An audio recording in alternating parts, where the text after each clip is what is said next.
is definitely a baby bump. First question, why did you hide your pregnancy all this time?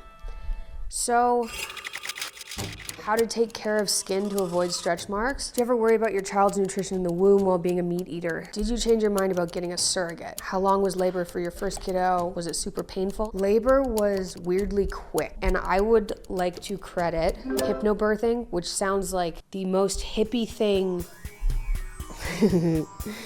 Anger and resentment towards partner in first trimester. Do doctors get mad at your diet while pregnant? Some would, but screw those guys. What are your plans for postpartum rest? Are you eating organ meat now for the baby? What are some things a new husband can do to help his wife during our first pregnancy?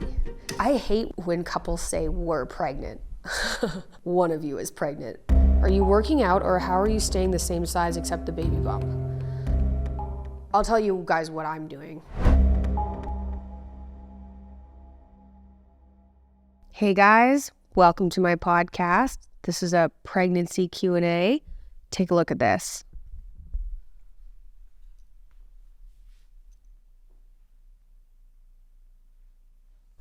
That is definitely a baby bump. I'm officially 35 weeks, and I'm going to run through a bunch of questions that you guys had, kind of update you about why I didn't tell anybody and what it's been like and how everything is going, what my diet is like, etc. So let's jump right in. First question, how phenomenal is your baby daddy? He's pretty phenomenal. Why did you hide your pregnancy all this time? So that's a bit of a long story. I would say probably the main reason I hid it is because I wasn't sure if it was going to keep. That was part of it. I wasn't sure if it was going to keep. Two, I don't think pregnant women are taken seriously by anybody. I don't even think I take pregnant women seriously. And I'm running a number of businesses, too many. I'll get into that too. And negotiating with people, talking to lawyers, talking to other business people is already difficult enough. I'm already difficult to take seriously, I think, because of how I look and my blonde hair, etc. So add a pregnant belly on top of that, and you get someone who is not taken seriously at all. And so I didn't want people to judge me. So that was part of it. As for the not taking, last year, August 2022, I had a miscarriage. It was called a blighted ovum. And apparently it's quite common. I had no idea what that was like. I'd never heard of it before. It wasn't a great experience. I got pregnant. I was 8 weeks pregnant, and I went for my first ultrasound. I think it might have been 9 weeks. I went for my first ultrasound, and Jordan and I got there, and they're doing the ultrasound, and they get to the uterus, and there is no baby. It's just an empty sac. And I was like, what on earth is this evil thing that I'm seeing? Because I didn't even know that that was possible. So what happens with blighted ovums is your body miscarries at some point, and then your body also continues to act as if it's pregnant. So your uterus expands a little bit. You're still flooded with all the hormones. You have all the symptoms of pregnancy, and there's no embryo, and then there's no fetus.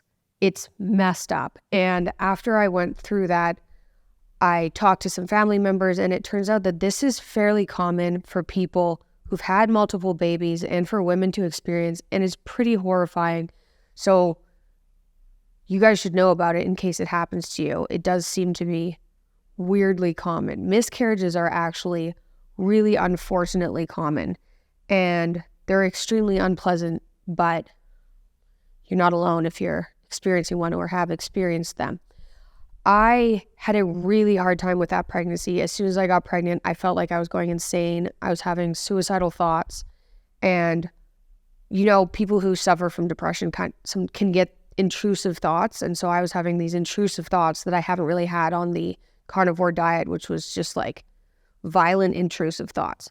Very unpleasant. I felt very isolated and alone, even though there wasn't anything in my relationship that should have been making me feel that way. It was purely hormonal. And I had a miserable time. And I can remember praying, like, God, make this stop. I can't handle it. And then at about 8 weeks pregnant, I started to feel a little bit more normal. And then at 9 weeks, we went for an ultrasound and like, boom, no baby. So I don't know if I went like crazy because there was actually something wrong and it was my body saying like something's wrong, but wasn't a great experience. So that happened. So this time when I got pregnant, I didn't go crazy. And so I didn't believe I was pregnant. So I had these pregnancy tests and I was like, there's no way. And Jordan was like, there's no way. And we kept having these positive pregnancy tests. And I was like, I don't feel anything. There's no way. But we went to get an ultrasound super early at like 6 weeks instead of waiting, which I'm never going to wait again because of the blighted ovum thing that can happen. And there was a heartbeat. Everything's going smoothly.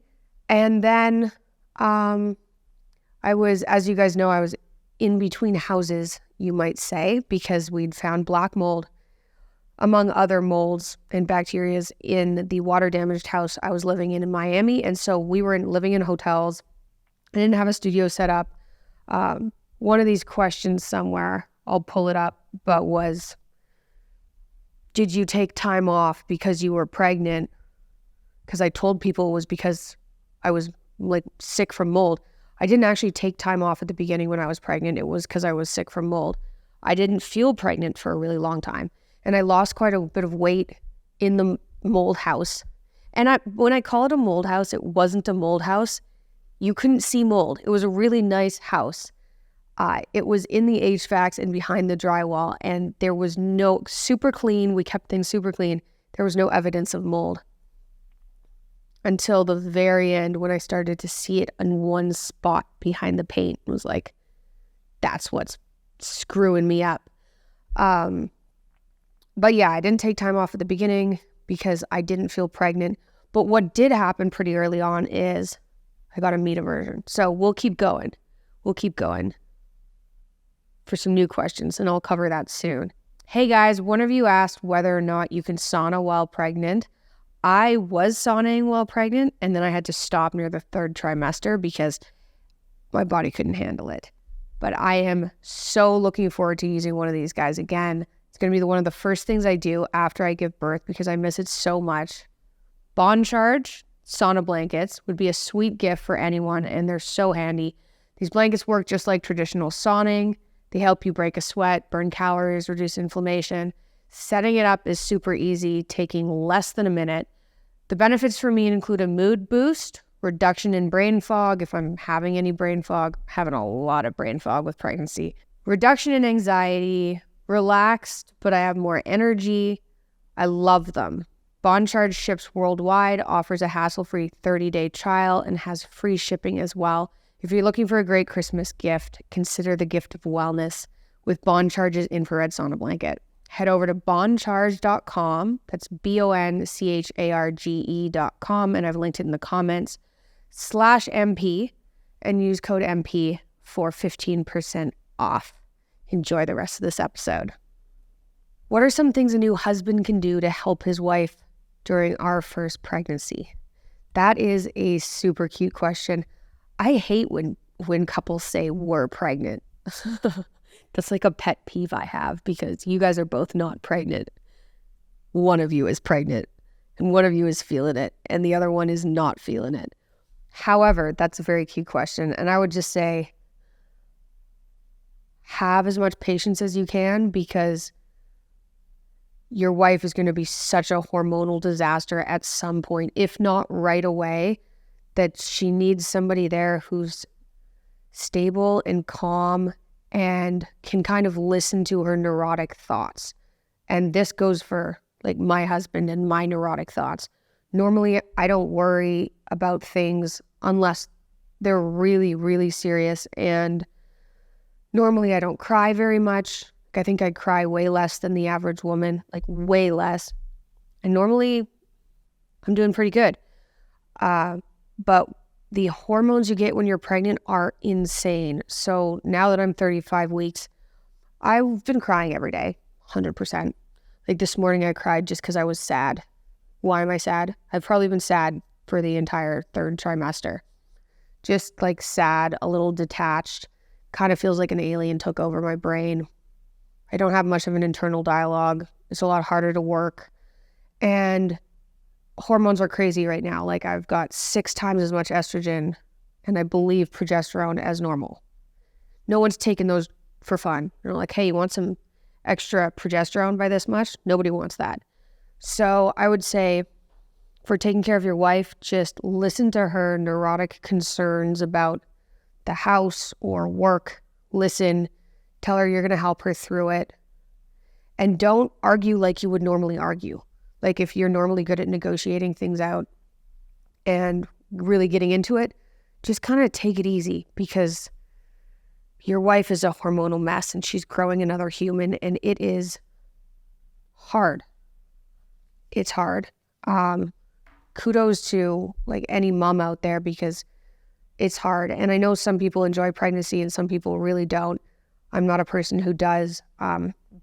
But what I will say is this pregnancy, as much as I'm having a harder time now near the end and as difficult as aspects were, it could have been so much worse.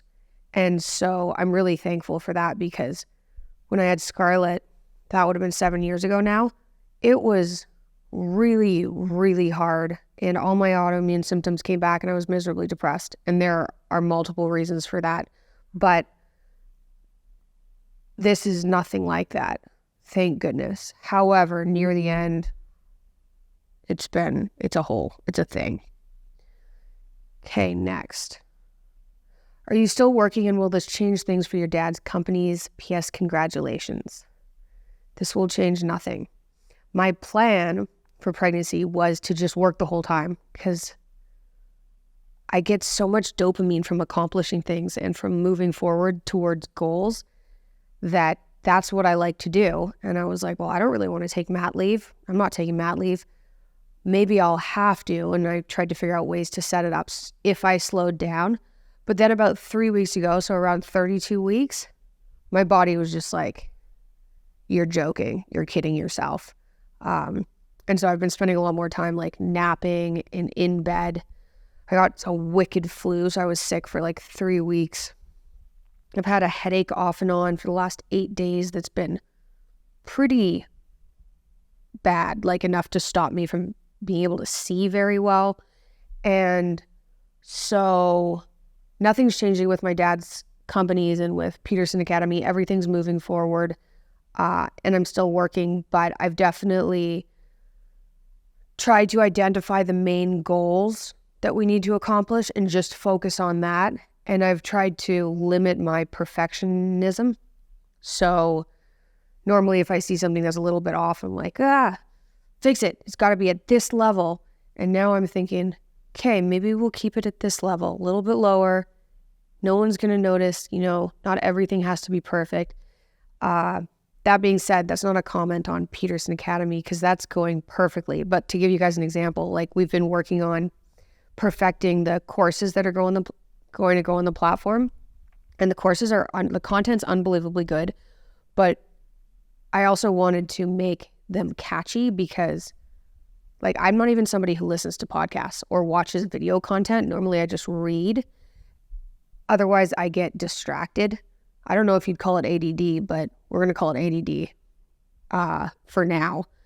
I don't think it qualifies as that, but I need some stimulation during video content. Otherwise, I start thinking about other things. So I was like, I want to make these courses visually stimulating and better than anything else we've seen. And so Jordan and I have been like working with our production team and working with the editors and going back and forth and back and forth and back and forth. And they are looking sweet. I haven't seen course content that's actually stimulating before. So we're already at that level and I want to get this thing out there. We had to delay. Our launch was supposed to be in November and we had to delay because this is such a huge project, which I vastly underestimated. It's such a huge project. Now we're looking for a launch of late January. and it's going swimmingly. So things are going well, but I have had to limit the amount I can accomplish to more reasonable goals. Like, I'm the type of person that likes setting really stupidly large goals and then giving myself time frames that are not achievable just to like add some stress to do things faster. And I've had to dial that in. So that's a long-winded answer to, will things change? But no, I'm still overseeing things. Jordan's overseeing things with me now. And we have teams in place that are amazing. Things are still moving forward as planned. And I do plan on slowing down in January. I'm due January 7th. That's key. Right after my birthday. My birthday's on the 4th. So yeah, like with the sleep deprivation from breastfeeding, because you breastfeed every 3 hours at the beginning, I'm just forced to take things slower.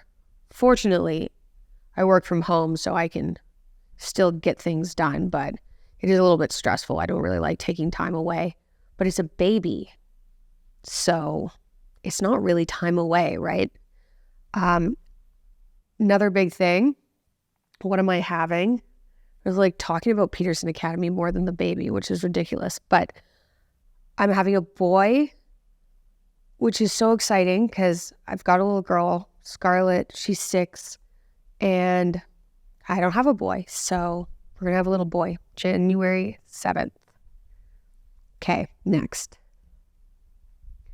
Ooh, so just to cover the mold thing, and then hopefully we don't cover the mold thing anymore. How soon after the mold exposure did you get pregnant? Was your body cleansed? So I told you guys before, I got sick enough in that stupid house that I was having trouble walking upstairs. And I thought it was kind of funny. I wasn't freaking out about it, but I was like going halfway up the stairs and being like, oh, I can't, need a breather. And then I'd like chuckle about it. And then at a certain point, I was like, oh, no, this is not worth laughing about. This is actually serious. And so we moved out of the house. Literally 8 weeks later, I got pregnant. And that's after almost 2 years of kind of trying and a miscarriage. So it was like as soon as I was out of that house, I got pregnant, which was crazy. I did not expect to get pregnant that fast because I checked before I found out it was mold, I'd done a ton of blood work looking at any possible reason why I was sick, because I've been so dialed in with my diet that it was like, why am I suddenly sick again? And I looked at my hormones, and my hormones were like premenopausal flat. And I found that out at the same time as we figured out it was mold. So I was like, oh, okay, mold was causing it. I'm sure they'll recover. But they recovered quickly, obviously. Otherwise, I wouldn't have been able to get pregnant. Like 8 weeks. No, I wasn't fully recovered from the mold exposure by any means. It was kind of like, oh, now I'm going to have to do the recovery and be pregnant at the same time. That sounds like a little rough. But anyway, it worked out. I wasn't fully recovered, but I was able to walk upstairs without getting out of breath. My eyes weren't red anymore. I wasn't congested anymore. I started to have more positive emotion. My internal dialogue came back. So I was feeling quite a bit better just 8 weeks out of that house. Also taking a binder called cholestyramine. So yeah, very soon after mold exposure, I got pregnant, but I got out of that house. As a working mom, thoughts on studies on negative effects of early childcare? No hate. Okay, this is a great question. There are a lot of studies on early daycare having negative outcomes for your kid in pretty nasty ways. So I'll tell you guys what I'm doing, and then I can tell you my opinions. But what I'm doing is I'm getting a newborn care specialist for night times. So I'll be breastfeeding at night anyway, but I'll have somebody there who can kind of bring me the baby, I'll breastfeed, and then they can take the baby back, calm them down, put them back to sleep. I have such a difficult time getting to sleep that if I didn't have help in that way, I wouldn't sleep. And if I didn't sleep like that, I wouldn't be able to continue with all these projects that I'm doing that I want to continue with. So I really need to focus on getting as much sleep as I can. So we have a newborn care specialist helping.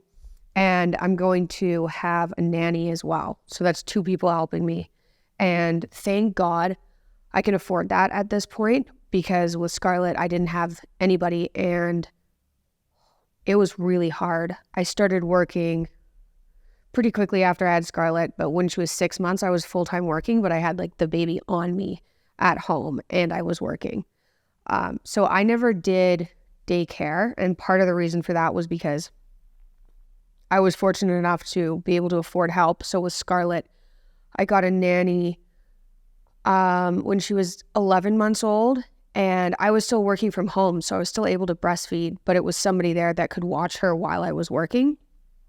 And that's what I could barely afford that. Like, that took almost all my money. But that, I think that if that's something you can do, I think that that's a better idea than doing daycare when kids are really young. Let me think. That's my opinion.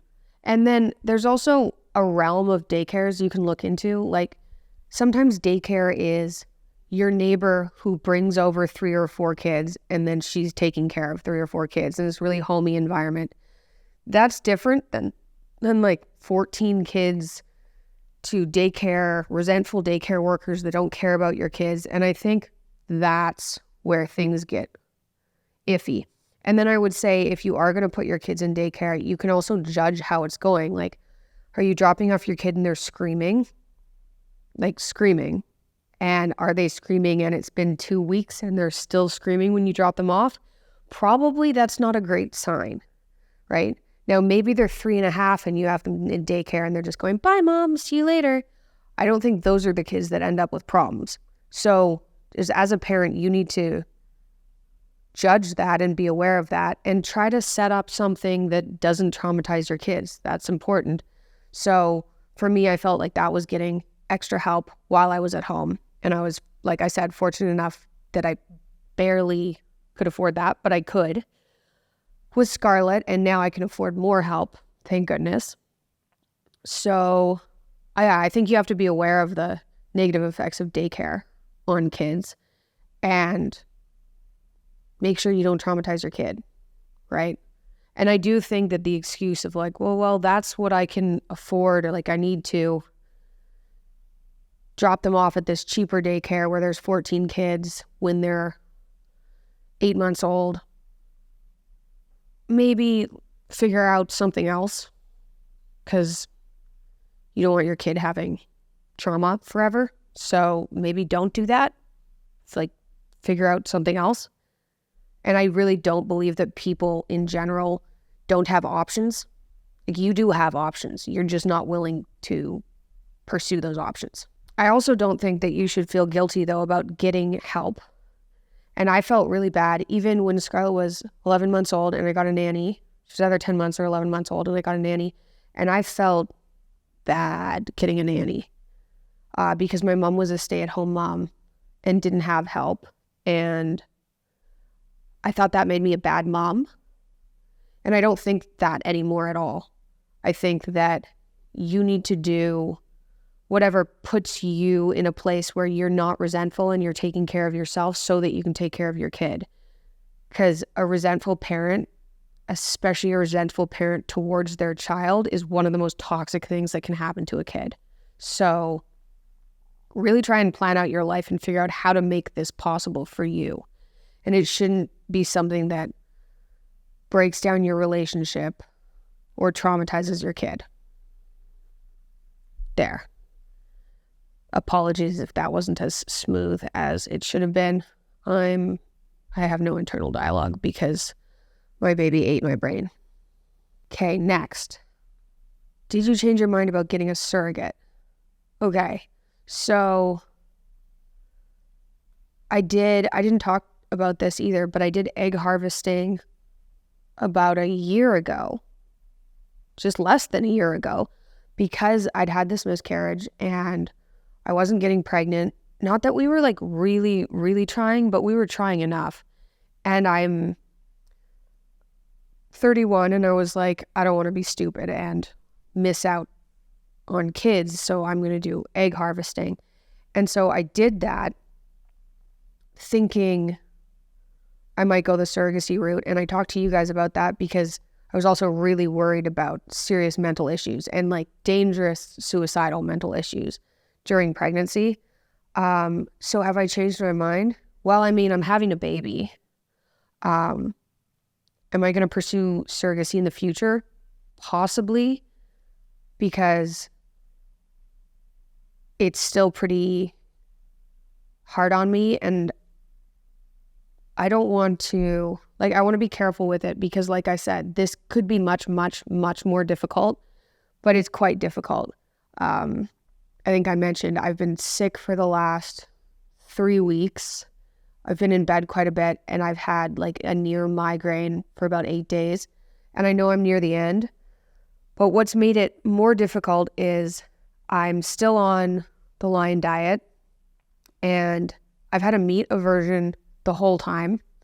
And so I've actually lost weight during the pregnancy because the meat aversion was so bad. I tried to incorporate other foods, so just starting with chicken and honey, and those gave me autoimmune symptoms, and the autoimmune symptoms are more intolerable than the meat aversion. So I had to pull back from that. So it was kind of like a force myself to eat and probably don't eat as much as I need to eat. Now, fortunately, when you have a baby, the baby just takes from you. So it takes your vitamins. It just takes everything to grow. So the baby's fine. He's growing just as he should, but I can tell that I haven't gained as much weight as I should. For instance, all my rings are loose, which normally your rings don't fit as well, especially near the end of pregnancy. So I really haven't gained any extra weight, which is a blessing and a curse because, hey, I'm not going to have anything to lose. But part of the reason at least that I haven't gained as much as I would have liked to is because of the meat aversion on an all meat diet. Yeah, so that's the answer to that question. I'm not working out. I haven't actually recovered from the mold exposure to the point of having enough energy to work out. I tried to do squats about 2 months ago and was sore for about 3 weeks, which is just an abnormal inflammatory response to exercise. It's not because I haven't been exercising and then you get extra sore. I know what that's like. It's an actual inflammatory response. So it's not sore because I was growing muscles. It was just sore because I'm full of cytokines from having an inflammatory response to exercise. So I'm not recovered enough to do exercise. I'm just skinny because I have a meat aversion and I'm on a meat diet. That being said, I definitely credit the diet and keeping my autoimmune symptoms under control for not being completely nuts during this pregnancy and making sure my environment is clean. Next. Okay, a ton of people asked about giving birth and the birth plan, so I'm going to cover that. So with Scarlett, I gave birth at home, and that was partly because I had a hospital phobia at that point in my life, and that was after I figured out that diet was causing most of my issues and that I could control my issues through diet, and that manifested and turned into a hospital phobia. So anytime I went into a hospital, I would have a panic attack. And I was like, this is not ideal. I'd be totally fine. I'd get in a hospital. I'd be having a panic attack. And I talked to my dad about it, and he goes, well, given what you went through, that's a completely normal response. And I was like, well, that doesn't help the panic attacks in hospitals. What if I have to go to the hospital during the pregnancy? Anyway, I didn't manage to get that phobia under control during Scarlett's pregnancy, so I gave birth at home, and it was really smooth. So I've already done it once, so obviously I'm planning on doing it again. I have midwives instead of doctors. The midwives are amazing, and I'm going to give birth at a tub at home, assuming everything goes well. If there's some sort of sign that things aren't going well, then I'll transfer to a hospital, but I don't think that's going to happen. Fingers crossed. Here's another question. How long was labor for your first kiddo? Was it super painful, and did you get an epidural? I didn't get an epidural because I was at home. Labor was weirdly quick, and I would like to credit luck, but also some preparation. I did hypnobirthing, which sounds like the most hippie thing. I don't even like talking about it because it sounds so out there, but I spent about 6 weeks learning how to calm my body down because I was really depressed with Scarlett during that pregnancy, and I was like, got to keep my cortisol low. And the reason you have to keep your cortisol low is because when you go into labor, your oxytocin spikes, and that starts giving you contractions, and oxytocin will go up and your contractions will go up, and that's what puts you into labor. If your cortisol spikes, it directly counteracts the oxytocin. So part of the reason I didn't want to go to a hospital was because I knew that if my cortisol spiked, my oxytocin would lower. That would extend the contractions. And if the contractions are too slow and you're in the hospital, they like to give you something called Pitocin, which is similar to oxytocin, but it's not exactly the same.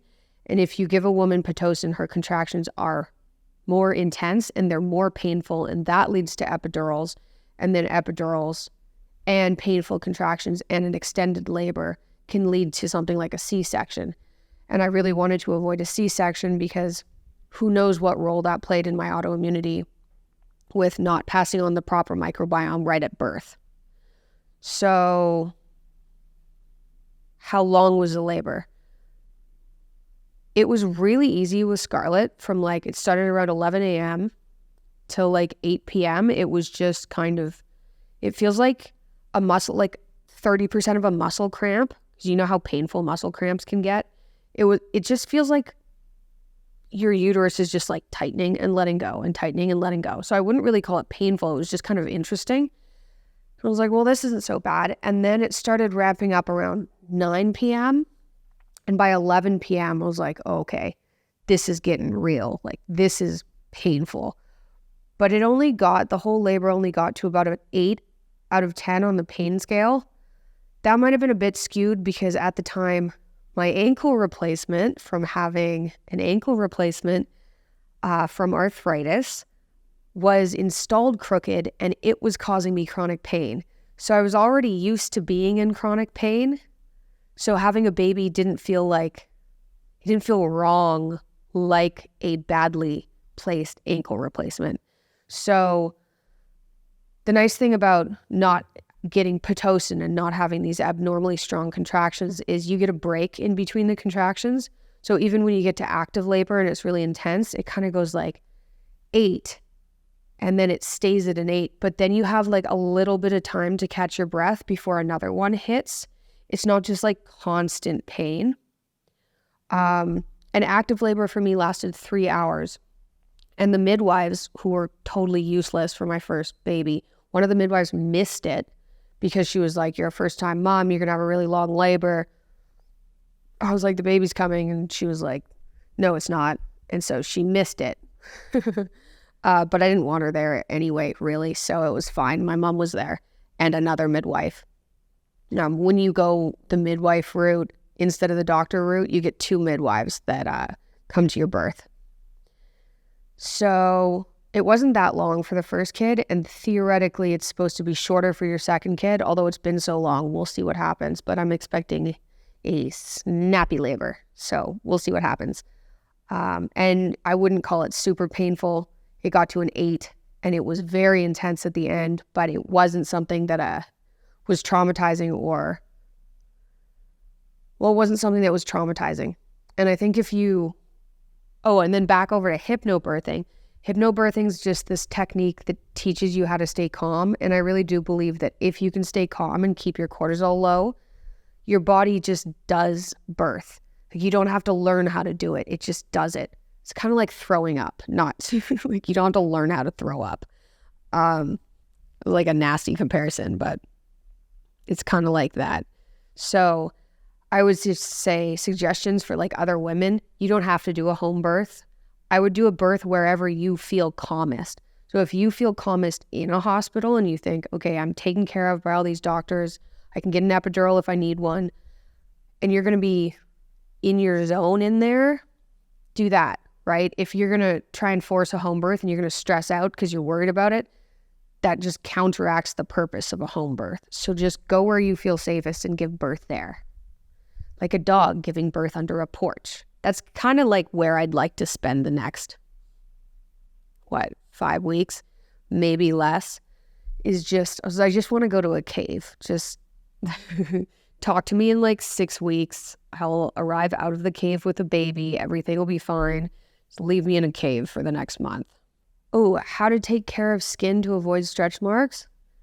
These are one of those things that I think is genetic. I don't have stretch marks.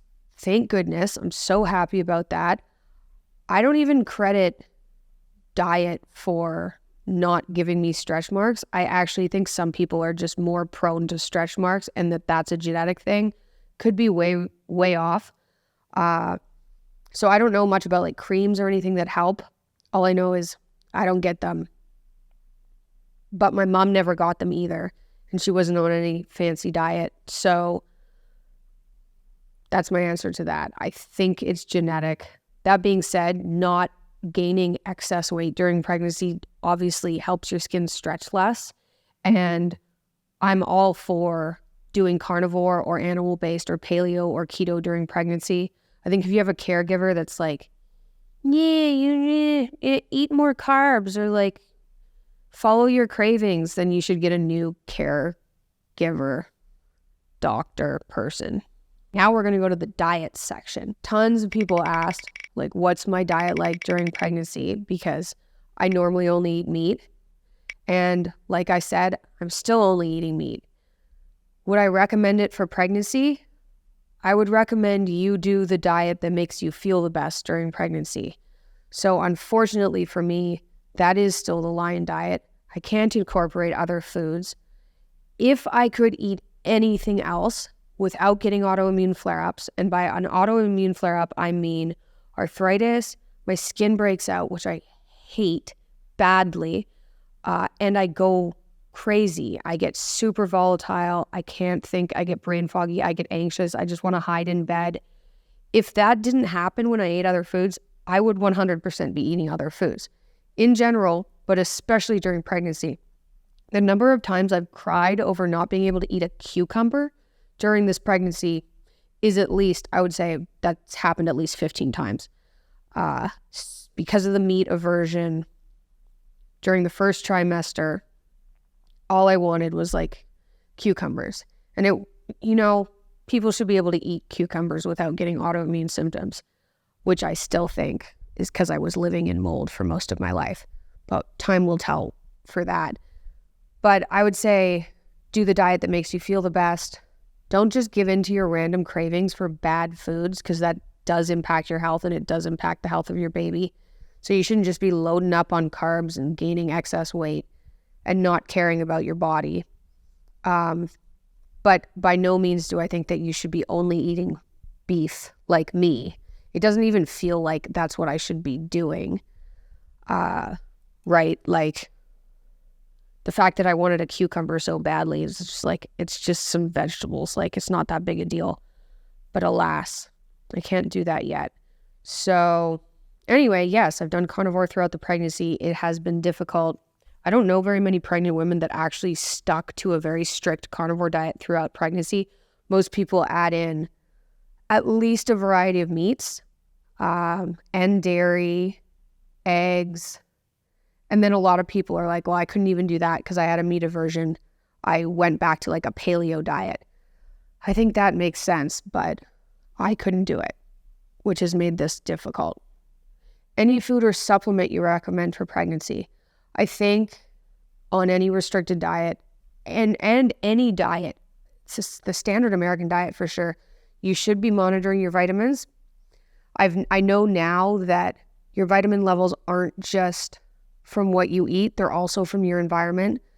My vitamin levels were totally fine for like 5 years, and then I moved into this particularly moldy house that made me really sick, and a whole bunch of them plummeted.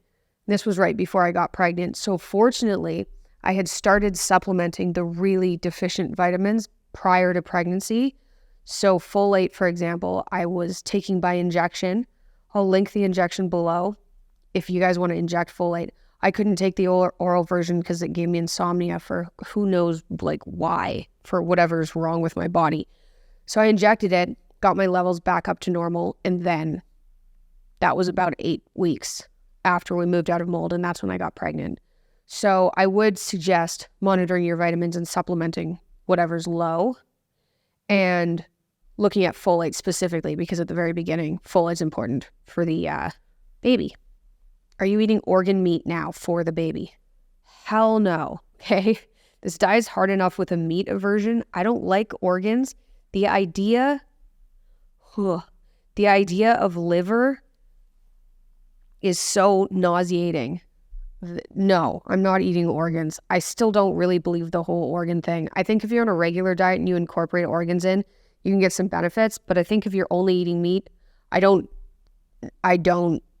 haven't seen any definitive evidence of adding in organs and getting some sort of benefit. So I'm not doing it.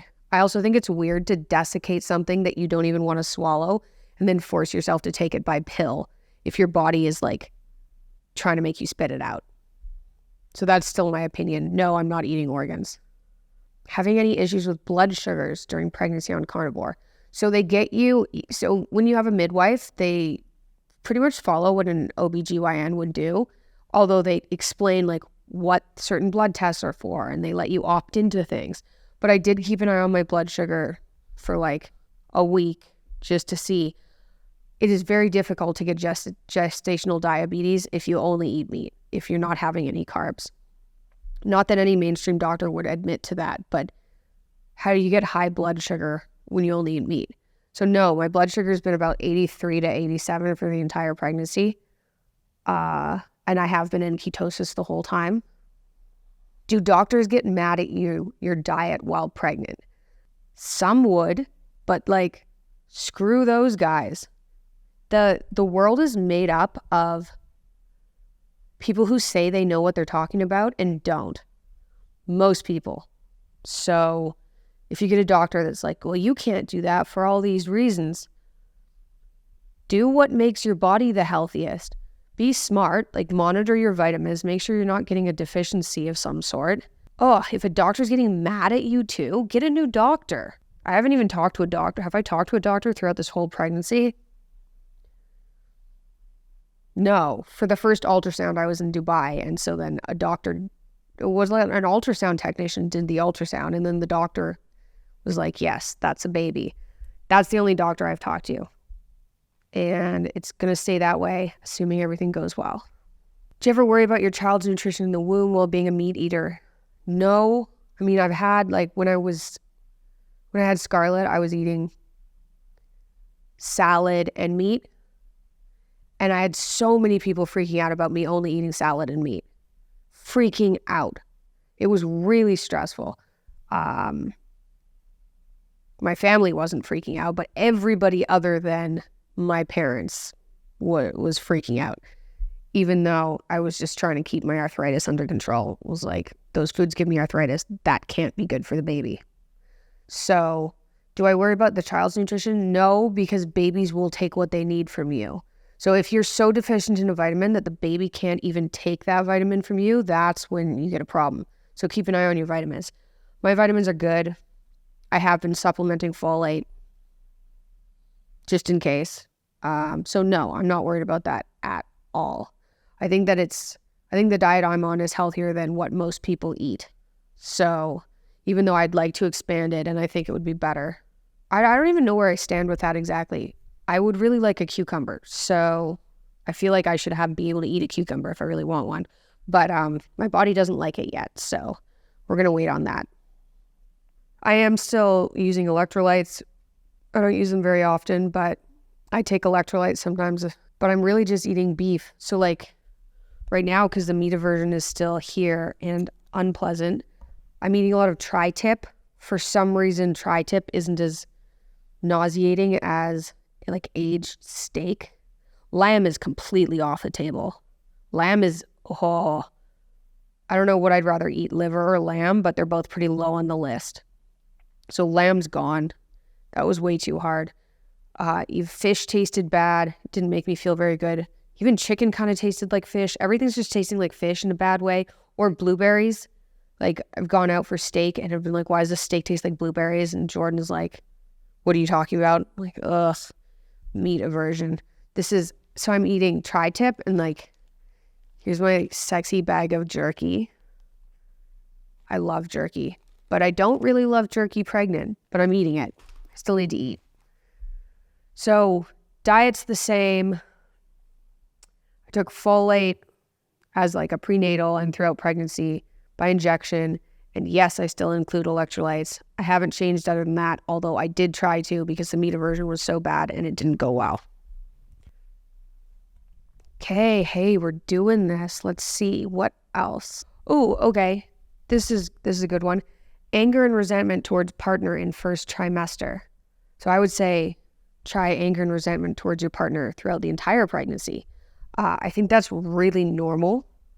So how do you counteract that? Because, so for like my instance, I wanted a baby. I love kids and I want more kids and I wanted a baby and we were both trying to have a baby. So why would I get resentful during pregnancy to somebody who gave me a baby? You do, I have. Now I avoid resentment by over communicating everything. So if I'm ever annoyed about something, I don't keep it in my head at all. And the reason I know that is because I used to do that, and that's what breeds resentment. So if you're worried about something, even if it's stupid, even if it sounds stupid to you, I would say something like, babe, I'm extremely hormonal right now, and I'm really worried about X. And I might be overly worried about it, but I really need help getting through this because I can't handle it by myself. So we need to talk about it and figure out a plan. And then you as the man, instead of getting irritated or being like, that doesn't matter, stop worrying about it. Even if it doesn't matter and she should stop worrying about it, talk her through it. Here are the potential solutions. Here's what we could do about it. Does any of that make you feel better? If you guys can keep open communication, then you can avoid the anger and resentment. Now, there's still going to be some anger. So I don't have a resentment problem, but I've been so angry, especially third trimester. Like, my volatility is, normally I'm not volatile. I'm very volatile right now. I'm like yelly when I get frustrated about something. And part of that is because Jordan's so stubborn. Like he's a formidable partner, but it's because I'm extremely volatile and I'm being volatile about things I wouldn't normally care about, which he can't understand because he's not flooded with 6 times the amount of hormones he normally has. So you have to just keep communication open. Try not to hide thoughts in your head because they don't just go away. You don't just bury them and they go away. Right? They just destroy your life and breed resentment. So just keep communication open. And before you have a baby, try to make sure your partner's on board with walking you through things you're going to be angry and stressed out about. Because pregnant women are crazy. They're crazy, especially near the end. I'm crazy right now. It's really annoying. I don't really like having a little alien take over my brain. It's frustrating. I'd like to think about things like I normally think about them or think about things logically without having this overwhelming compassion for everything that I wouldn't normally care about. It's really frustrating experience. Ideally, your partner can help walk you through ways to fix whatever you're freaking out about and not just belittle you for being an anxious mess. Did you co-sleep with Scarlett, and won't you or will you for this baby? I did co-sleep with Scarlett because I was breastfeeding like every 2.5 hours, and it was 2.5 to 3 hours, and then she'd breastfeed for an hour. And I was too tired to like move her to a crib. I was like, it'll be easier if she's right next to me. Seems like the more natural thing to do. I'm going to co-sleep. I am not going to be doing that again because I didn't sleep for like a year. She didn't learn how to sleep through the night because she was with me and could just like reach over for the boob whenever. So obviously she's not going to sleep through the night. No, I'm not going to co-sleep. I need to sleep or I won't be able to function. And I don't like not being able to function. So I'm not doing that again. And that's part of the reason why I'm hiring a newborn care specialist to help with the nights for the first 3 months. And then last question. Yeah, what are your plans for postpartum rest? I have my own business and planning mat leave is hard. I'm having a really hard time with this. I know that I'm going to be very sleep deprived for the first month at minimum, plus recovering from childbirth, which is a real physical recovery. So what's my plan? I don't have a very well thought out plan other than really identifying the important goals that I want to hit and only focusing on those and trying not to get bogged down by the little things, because the little things can be pushed off. So I've separated out the companies and I have I'm doing way too many things to add a baby, and we moved into a new house that's been under construction for 6 months longer than it should have been, which is a whole nother thing. And then I have like my brand, my dad's brand to manage, my podcast to do, the Fuller Health supplements, these guys, which I'm looking forward to. So I can't enjoy these bad boys, but you can, and it'll save you if you drink over the holidays even once. It's After Party, the hangover pill I launched. Poorly timed, really, because after we were done testing, I got pregnant. But if you haven't tried it, it works insanely well to reduce the feelings of a hangover. We have a 30-day money-back guarantee.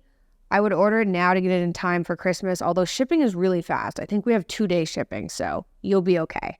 But order now anyway. Get it for New Year's and the holidays and Christmas. Go to fullerhealth.com, code MP for 15% off. And you guys can enjoy the holidays in a way I cannot. Enjoy the rest of this episode. And Peterson Academy. And it's too many things for somebody who isn't pregnant. I've finally hit what I understand as too many things at the same time. So yeah, like I said, I've just tried to identify exactly what goals I need to focus on and move everything else to the side for the first 4 to 6 weeks. And then I'm hoping I'm going to be I work from home, so I'll be able to breastfeed. I'm going to have help so that they can watch the baby, but then I can breastfeed, I can hang out with the baby, but I can plan meetings and do work when the baby's sleeping and when someone else is entertaining the baby. So I kind of just plan on doing both, but definitely slowing things down for the first 4 weeks because I need to recover, need to focus on having the baby, and that's what's important. I guess the last thing I could cover are what are the pregnancy symptoms for people who haven't been pregnant. And for me, it was mainly a meat aversion. I can't get comfortable. I haven't been comfortable in 2 months.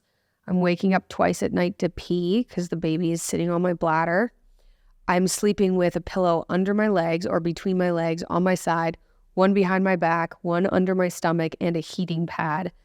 I'm also sitting elevated because my nose is so congested this pregnancy. I've spent 6 months maybe breathing through my mouth.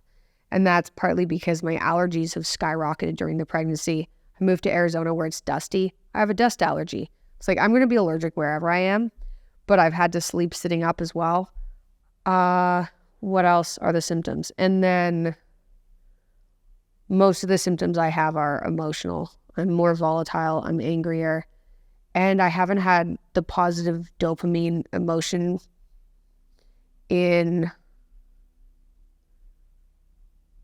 6 months, which is really, I'm okay on the podcast right now when I'm talking to you guys about it, but it's not fun. I'm really looking forward to January 7th and feeling more like me because it's hard on my mood. So those were my main pregnancy symptoms. They're much better than they were when I had that miscarriage. It was much worse. And with Scarlett, it was much worse. And this is much better, and I'm really grateful for that. But this isn't great, mood-wise.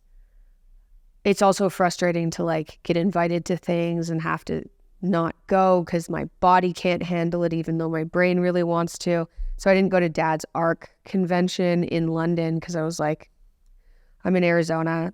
It's just something like a 9-hour time difference to London. I think it was at that point anyway. And I was like, I'm not going to be able to do it. I was about 30 weeks pregnant at that point. I was like, it's just going to kill me. I'm going to be miserable. So I'm missing things, and I'm excited for this portion to be over. I'm very excited to have the baby. And the suffering right now is worth having the baby. For the next month, I'm going to be doing 1 or 2 more interviews, and maybe. My body's kind of been like, you're done, Mikhaila, just lay down, stop doing stuff. But I have 1 more interview planned that I really want to do. And then I'm going to do, I think, a podcast with my mom, a podcast with my dad, probably a podcast with both my mom and my dad, because they've come to stay with us for the next month. They're trying the mold treatment. And yeah, and just kind of try and take it easy, attempt to calm myself down for the next month. So thanks for listening. Good luck to any other pregnant women out there. And having a baby is totally worth it. There's nothing like having a kid. And I do believe, I don't believe that you have to be the trad mom. I hate that fad. If you want to stay home, that's amazing. Do that. It's a full-time job. Calling it a stay-at-home mom doesn't encompass the 6 jobs that you actually have as a stay-at-home mom. So if you're able to do that and it fulfills you, kudos. I think that would be nice. But I'm too, I don't know, addicted to dopamine or something to be able to do that without getting resentful and feeling like I'm missing out on accomplishing goals, whatever that means. So either way, whether you're the type of person, and I don't mean to insult traditional women, because that's not what I mean at all. Good for them, seriously. I'm more annoyed at the people talking down to women if they're not doing the traditional female role, that are kind of in the red-pilled, weird area. That sickens me. But I think there's a way to figure out your life so that you can attempt to do both. I don't think doing both is easy. You do miss out on, if you're going to go to work, you're going to miss out on part of your kid's life. So you have to balance. It's a balancing act as a female, and it's hard. So good luck to all the women out there, and I will talk to you guys soon.